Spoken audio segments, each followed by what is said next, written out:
नमस्कार दोस्तों, आज की इस वीडियो में आपको सिखाऊंगा इस सवाल को सॉल्व करने के लिए घन के कोण की लंबाई ज्ञात करने के लिए। सवाल बहुत इम्पोर्टेंट सवाल है, ठीक है ना। इस वीडियो को आपको पूरा देखना है। यदि आप यह सवाल यूट्यूब पे सर्च मार रहे थे तो ध्यान से आपको देखना है। करा एक धात्विक घनाभ जिसकी लंबाई चौड़ाई तथा ऊंचाई क्रमशः 100 सेंटीमीटर 80 सेंटीमीटर तथा 64 सेंटीमीटर है को पिघलाकर एक घन बनाया जाता है, तो घन के कोण की लंबाई ज्ञात करें। ठीक है ना। कह रहा है कि एक घनाभ है, ठीक है ना। क्या है? एक घनाभ है। घनाभ का लंबाई चौड़ाई ऊंचाई क्रमशः में दिया है। तो ये आपका हो गया लंबाई, मतलब L बराबर लंबाई।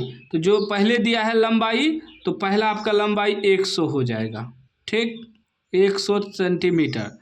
फिर क्या है? चौड़ाई, तो चौड़ाई आपका 80 सेंटीमीटर हो जाएगा। चौड़ाई मतलब ये जो चौड़ाई होता है, ठीक है ना। एक होता है लंबाई, एक होता है चौड़ाई, ठीक है ना। चौड़ाई यानी कि ये आपका ऊंचाई हो गया और ये चौड़ाई हो गया। इसको ई वाला को ऐसी बी बराबर, चौड़ाई को बी से सूचित करते हैं। बी बराबर 80 सेंटीमीटर हो जाएगा। फिर लंबाई ये जो ऊपर रहता है, ठीक ना, सॉरी ऊंचाई, ई वाला ऊंचाई, ऊंचाई कितना है बाद में दिया है ऊंचाई, तो बाद में 64 हो जाएगा, ठीक है ना। क्रमशः में दिया रहे, क्रमशः में जो पहले दिया रहता है पहला होता है, फिर दूसरा दूसरा होगा, तीसरा तीसरा होगा। इस प्रकार मतलब लंबाई चौड़ाई ऊंचाई, तो लंबाई चौड़ाई ऊंचाई, ठीक है ना। यहाँ लिख देंगे घनाभ, घनाभ की लंबाई, लंबाई यानी कि L बराबर लंबाई आपका 100 सेंटीमीटर हो गया। फिर चौड़ाई, चौड़ाई यानी कि B बराबर चौड़ाई आपका 80 सेंटीमीटर हो जाएगा। फिर ऊंचाई, ऊंचाई यानी कि H बराबर ऊंचाई आपका हो जाएगा 64 सेंटीमीटर यानी 64 cm। अब क्या कर रहा है सवाल में, ध्यान दीजिएगा, इसमें कंफ्यूज होता है विद्यार्थी। कह रहा है कि लंबाई चौड़ाई जो इतना दिया है को पिघलाकर एक घन बनाया जाता है। मतलब ये जो घनाभ है इसका लंबाई चौड़ाई दिया है, इसी को पिघलाकर एक घन बनाया जाता है। इसी को पहले पिघलाता है, पहले घनाभ है, अब फिर घनाभ को पिघलाकर घन बनाया जाता है। तब कह रहा है कि घन का भुजा निकालने के लिए, और घन का भुजा का मतलब हुआ सब भुजा बराबर होता है घन में, ठीक है ना। जितना ही होगा उतना ही होगा, उतना ही होगा उतना ही होगा। सिर्फ घनाभ में ही जो है आपका ऊंचाई लंबाई चौड़ाई होता है, लेकिन घन में सब सेम होता है, ठीक है ना, सब बराबर होता है। तो भुजा निकल जाएगा तो समझ लीजिए कोण निकल गया। आप कोण भी कह सकते हैं, भुजा भी कह सकते हैं, ठीक ना। भुजा को ए से सूचित करते हैं, भुजा को ए से सूचित करते हैं, ठीक, ध्यान में रखिएगा। घन की भुजा को ए से सूचित करते हैं। तो हमें घनाभ को पिघलाकर घन बनाना है और घन का हमें भुजा मालूम करना है, कोण निकालना है। कोण की लंबाई कहिए या ऊंचाई कहिए, एक ही चीज़ हुआ, ठीक ना। इसका सब चीज़ बराबर होता है। तो ध्यान से आपको समझना। अभी तक तो हमने इसमें कुछ नहीं किया, बस जो दिया है उसको लिख लिए हैं। थोड़ा पॉइंट समझना होगा कि आखिर हम घनाभ का निकालेंगे क्या, ठीक है ना। हमें तो यह नहीं बताया है कि आयतन निकालना है, क्षेत्रफल निकालना है, क्या निकालेंगे। तो यहाँ ध्यान दीजिएगा, जैसे ही पिघलाकर बात करें, ठीक ना, एक आकार से दूसरे आकार में बदलने का बात करें, तो समझिए आयतन निकालना है। क्या निकालना है? आयतन निकालना है। जैसे ही कोई भी सवाल रहे, उसका आकार जैसे ही चेंज हो जाएगा तो आयतन निकालना है। मतलब हमें घनाभ का आयतन निकालना है, और घनाभ का आयतन जितना होगा उतना ही घन का आयतन होगा। दोनों का आयतन बराबर होगा, भले ही आकार बदल जाए, ठीक है ना, भले ही उसका आकार बदल जाए लेकिन आयतन बराबर रहेगा, आयतन सेम रहेगा। ये घनाभ है, घनाभ का आयतन निकालेंगे तो घन का भी आयतन निकल जाएगा, ठीक है ना। जितना घनाभ का आयतन होगा उतना ही घन का आयतन होगा, भले ही आकार बदल जाए लेकिन आयतन सेम रहेगा। इस बात को ध्यान में रखिएगा। कोई भी सवाल दे आपको, उसमें आकार बदल रहा है तो समझिए आयतन निकालना है, और आकार बदलने के बाद जो भी वस्तु बन रहा है उसका भी आयतन बराबर होगा, ठीक। जितना घन का आयतन होगा, घनाभ का आयतन होगा, उतना ही घन का आयतन होगा, दोनों का आयतन समान होगा। तो हमें क्या करना है, पिघला कर बात कर रहा है, मतलब एक आकार से दूसरे आकार में बदल रहा है, तो आयतन निकालना है। लिखेंगे घनाभ का आयतन।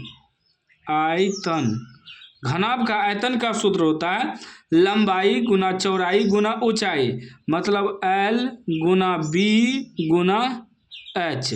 गुना करिए, L कितना है 100 हो गया, गुना B कितना है 80 हो गया, गुना H कितना है 64 है।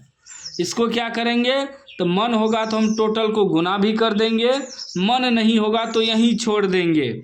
इतना जो है घन cm हो जाएगा, आयतन में घन लगता है। ये हमारा घनाभ का आयतन निकल गया, यहीं छोड़ देंगे।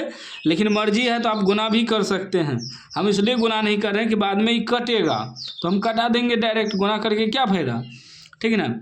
अब जितना निकला ये घनाभ का आयतन उतना ही घन का आयतन होगा, क्योंकि इसी को पिघला कर घन बना रहा है ना, तो इसका भी आयतन बराबरे होगा इसके बराबर।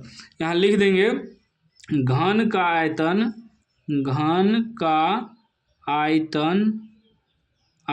बराबर घनाभ का आयतन। जितना घन का आयतन होगा उतना ही घनाभ का आयतन होगा, दोनों का आयतन बराबर होगा। तो घन का आयतन का सूत्र होता है भुजा क्यूब, यानी कि ए क्यूब। ए है ये आप लिख सकते हैं भुजा, ऐसे भुजा क्यूब, ठीक। ये घन का सूत्र होता है ए क्यूब, ए से भुजा को सूचित करते हैं। और घन का आयतन का सूत्र लिख दिए। घनाभ का आयतन कितना है 100 गुना 80 गुना 64। यहाँ से हम घनमूल हटाएंगे, ये क्यूब हटाएंगे तो इस पर घनमूल आ जाएगा, यानी ए बराबर हो जाएगा घनमूल यानी कि 3 को मिल के बाहर निकलेगा। घनमूल 100 गुना 80 गुना 64, ठीक ना। अब इसको तोड़ेंगे हम लोग, सीधा तोड़ देना है। लिखेंगे घनमूल 100 को लिखेंगे 5 × 25 दूना 50 दूना 100, 5 × 25 दूना 50 दूना 100। 80 को तोड़िए से 2 से तोड़ेंगे, 2 दूनी 4, 4 दूनी 8, 8 दूनी 16, 16 पंचे 80, 2 दूनी 4, 4 दूनी 8, 8 दूनी 16, 16 पंचे 80। 64 को तोड़ेंगे, 4 चौके 16, 16 चौके 64, ठीक ना। अब देखिए 2 गो 5, 1 गो 5, यहाँ 3 गो 5 मिल के बाहर निकल जाएगा, घनमूल है। उसके बाद देखिए 3 गो 2, 1 गो 2 निकलेगा, 3 गो 2 मिल के, फिर ये तीनों 2 बाहर निकल जाएगा, ये तीनों 4 बाहर निकल जाएगा। घनमूल से क्या हो गया 5 दूनी 10, 10 दूना 20, 20 चौके 80, 80 cm। 80 cm जो हमारा घन का कोर निकला। ये जो कोर है ये यहाँ से यहाँ तक ए बराबर कितना निकला 80 cm। देखिए 3 गो 5 मिल के 1 गो बाहर निकला, 1 2 3 4 5 6 गो 2 है तो 2 गो 2 बाहर निकलेगा, 4 निकल गया, ठीक है। 4 ने 8, 8 ने 16, 16 पंचे 80, ठीक है। तो लिख देंगे घन का कोर बराबर 80 cm। ये आपका आंसर हो गया, ठीक है ना। घन का कोर कहिए, घन का भुजा कहिए, दोनों एक ही चीज़ है, ठीक ना। कितना आसान सवाल था, बस समझना था कि हमें निकालना कैसे है, सॉल्व कैसे करना है।